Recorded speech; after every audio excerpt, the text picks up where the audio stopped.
Hi everyone, my name's Kyla and I am an advocate at Safe Passage.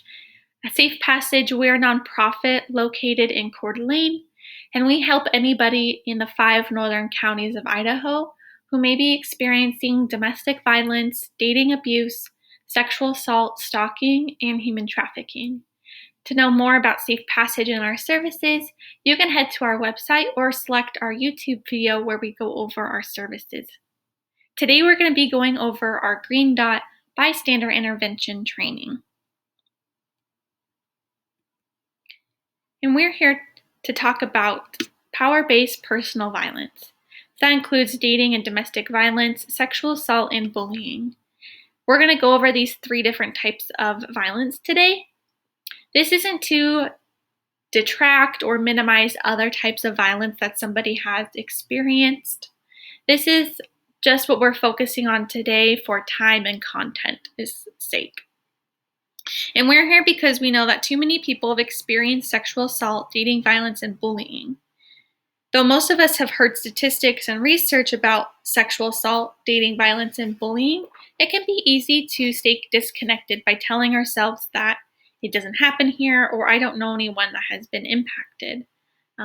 As we go through this workshop, I think it's important that we connect to the reality that whether we know it or not, people all around us have experienced this kind of violence. And many of us either know someone or have been impacted ourselves. And if this content is really sensitive, it can be for some people. We just strongly suggest that you do whatever you need to do to take care of yourself throughout this presentation. If that means pausing this video and taking a break or checking in with your support system.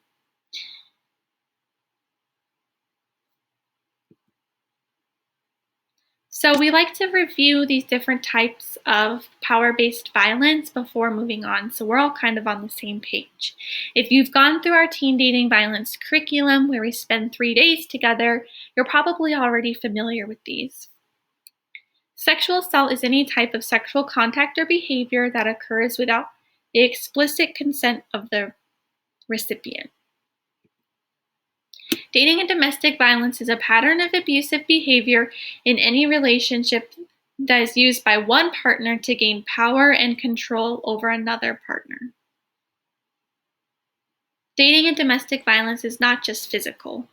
It can also be sexual abuse, emotional abuse, economic or verbal abuse. Bullying is another form of power and control. Usually what happens is when a bigger, older, or more popular kid pushes someone around or picks on someone who is smaller, younger, weaker, or less popular. So again, there's a power and control aspect happening here. And we know that bullying can happen online, through social media, or over texting, and in person.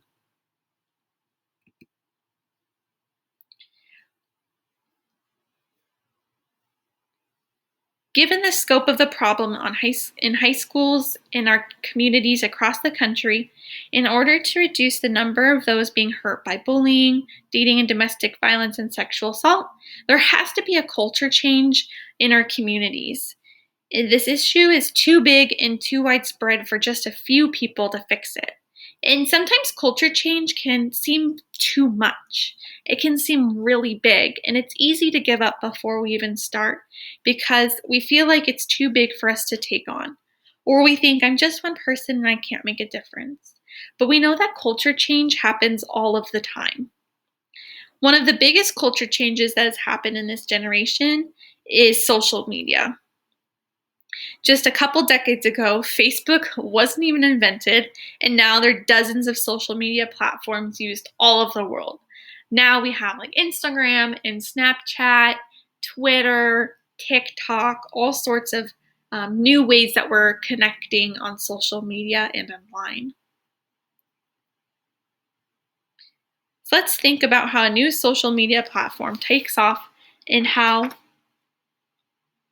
it changes our cultural norms. It just starts out with a single person creating a new platform. Whether it's Twitter, Facebook, TikTok, or Snapchat, is creating a new type of social media the thing that changes culture? No. If no one actually uses it, then nothing really changes, and one person is not enough to change the culture. What about when a few thousand people in one part of the country take 2 minutes to create an account? Can a few thousand people change the culture around the world?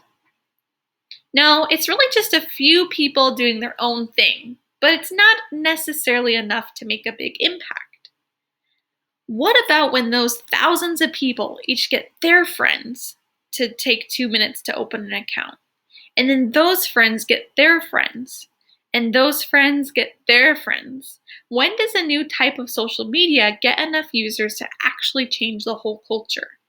How many users or posts or shares or likes does it take? We don't exactly know when there are enough new users or enough posts to create culture change, but we do know how culture change happens. When enough individual people each make the choice to open an account, post, like, or share, that's when we see culture change and technology changes. The lesson we learn from the spread of social media is that it's never one person doing one big thing that changes culture. It's when a lot of people each do something small. Little things add up to make big change.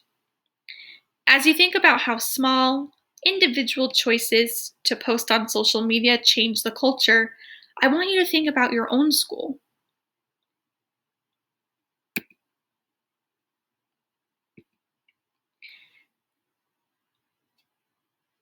When we're thinking about these culture changes, we're talking about being an active bystander. So when you start to change the culture in a way that these types of violence aren't tolerated and they're not acceptable, when we step in, that's when we become active bystanders. So an active bystander is someone who chooses to intervene to decrease the likelihood that something potentially harmful will occur or get worse.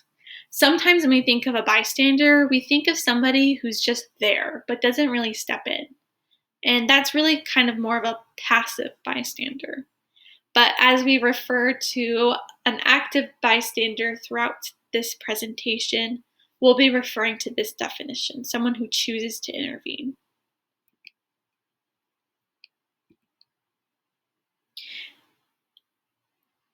A red dot is a single choice that somebody makes to use their words, actions, or behavior to cause harm to someone else. A green dot, on the other hand, is an action someone takes to prevent or de-escalate this harm. So we can visualize our school and surrounding community. And as you go through your daily routine, think about the buildings, the sidewalks, the classrooms and cafeteria, maybe the nearby parks or restaurants we hang out at. Now imagine each time someone makes a single choice to use their words or actions to hurt someone else, a red dot appears in one of those spaces. One red dot can be the moment it takes to hit someone. One red dot could be the single choice someone makes to have sex with someone without their consent.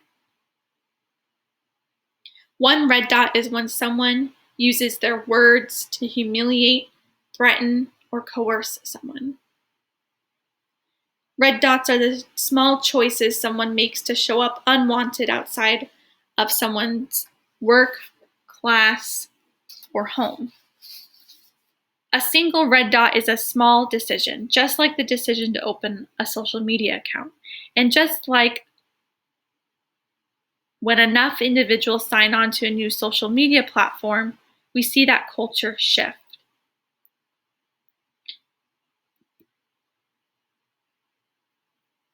And a green dot is a single choice someone makes to intervene. So that can be when someone checks in with a friend or checks in with somebody when a situation is uncomfortable. We'll get into this more.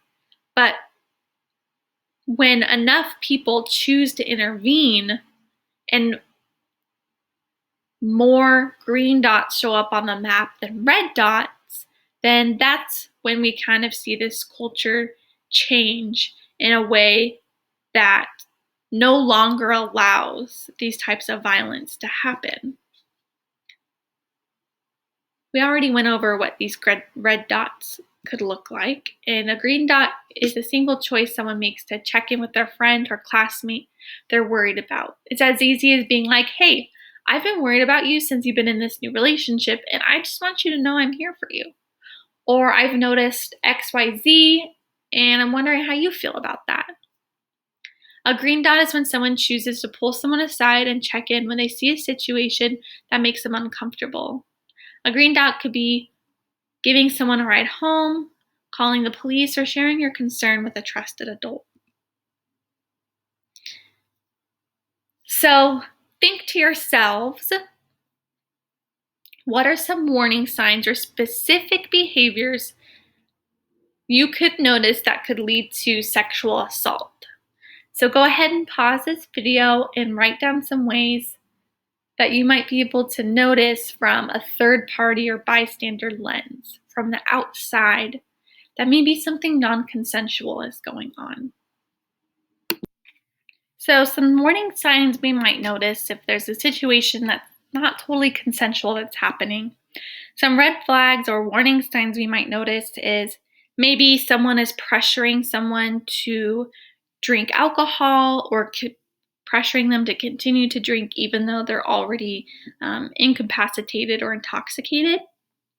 Maybe we'll see someone kind of like pushing little physical boundaries on someone. Some other warning signs might be isolation, so someone trying to remove another person from their friend group. Any unwanted touching would be a warning sign. Maybe someone says that they're, I'm going to get with this person. Then that could be another red flag too. How about dating or domestic violence? What are some warning signs that we could notice from the outside,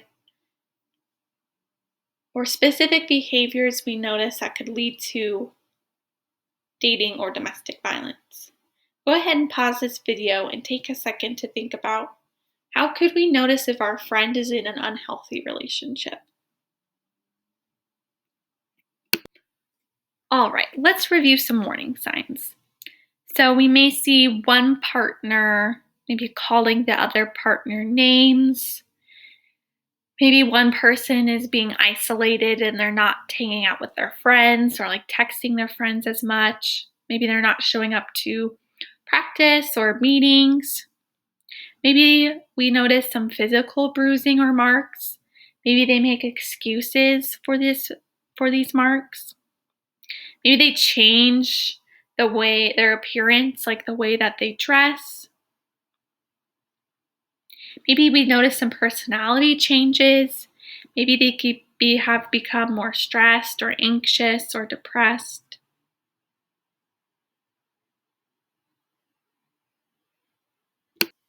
Maybe they have to check in with their partner before they can hang out with you.